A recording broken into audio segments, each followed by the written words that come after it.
Hello बच्चों, let's read the question. The question says answer the following. Why has D2O more density than H2O. तो हमें बताना है कि जो D2O है, हैवी वाटर बोलते हैं जिसको, इसकी डेंसिटी H2O से, जो सिंपल वाटर होता है, उससे ज़्यादा होती है. ओके, तो देखते हैं. तो सबसे पहले लिखेंगे इस क्वेश्चन के लिए की कॉन्सेप्ट. और इस क्वेश्चन के लिए जो की कॉन्सेप्ट होगा वो क्या होगा? Density of D2O. ओके, तो हमें D2O की डेंसिटी देखनी है कि वो क्यों ज़्यादा होती है H2O से. तो अगर हम देखें तो D2O होता है, जो हमारा D2O होता है, जिसको हम हैवी वाटर बोलते हैं, हैवी वाटर. ओके, इसमें क्या होता है? इसमें जो सिंपल हाइड्रोजन होता है, जो एवरेज हाइड्रोजन होता है, उसकी जगह क्या होता है? हमारा ड्यूटेरियम होता है. ड्यूटेरियम.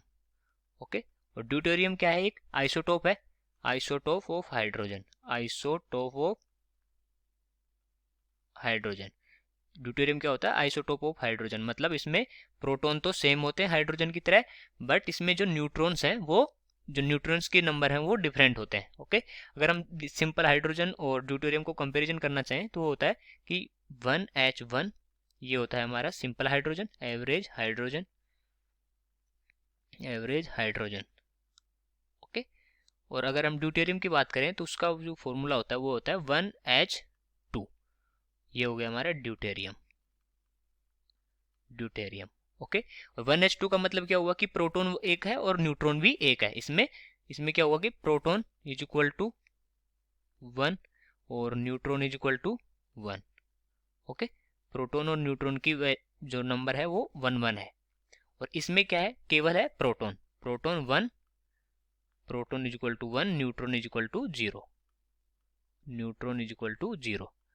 तो इसका मास भी क्या होता है? एटॉमिक मास कितना होता है? 1, इसका 2 होता है, इसलिए. ओके, अगर हम देखें तो यहाँ से हमें साफ साफ पता चलता है कि ये जो ड्यूटेरियम है, इसका मास हैवी होता है. Okay, as compare to average hydrogen. तो हम अगर लिखना चाहें as deuterium neutron contribute to the mass. Neutron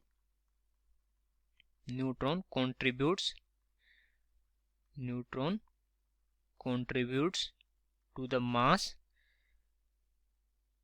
of the atom. To the mass of the atom.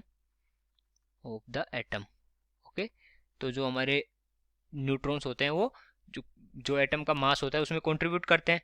तो न्यूट्रॉन्स इसमें कंट्रीब्यूट करेंगे तो जो D2O है, हमारा जो D2O है उसमें ज़्यादा न्यूट्रॉन्स हैं एज कम्पेयर टू H2O. तो जो D2O का जो होगा, जो हमारा D2O का मास होगा, D2O का जो मास होगा वो ज़्यादा होगा किससे? H2O से. ओके, और हमारा जो डेंसिटी होता है, अगर हम डेंसिटी की बात करें, जो डेंसिटी होता है वो क्या होता है? मास पर वॉल्यूम. इसका मतलब अगर एक वॉल्यूम में देखें तो जो मास अगर किसी का ज़्यादा होगा तो उसकी डेंसिटी भी ज़्यादा होगी. तो इस वजह से हम कह सकते हैं कि जो density of H2O, density of D2O, sorry, D2O is greater than density of H2O. Okay, और ये सब किस वजह से हुआ है? न्यूट्रॉन्स के नंबर डिफरेंट होने की वजह से. इसमें तो न्यूट्रॉन्स होते ही नहीं है, इसमें न्यूट्रॉन्स होते हैं. इस वजह से क्या हुआ कि डेंसिटी इसकी ज़्यादा होती है. Okay, so I hope you understood it well. Best of luck.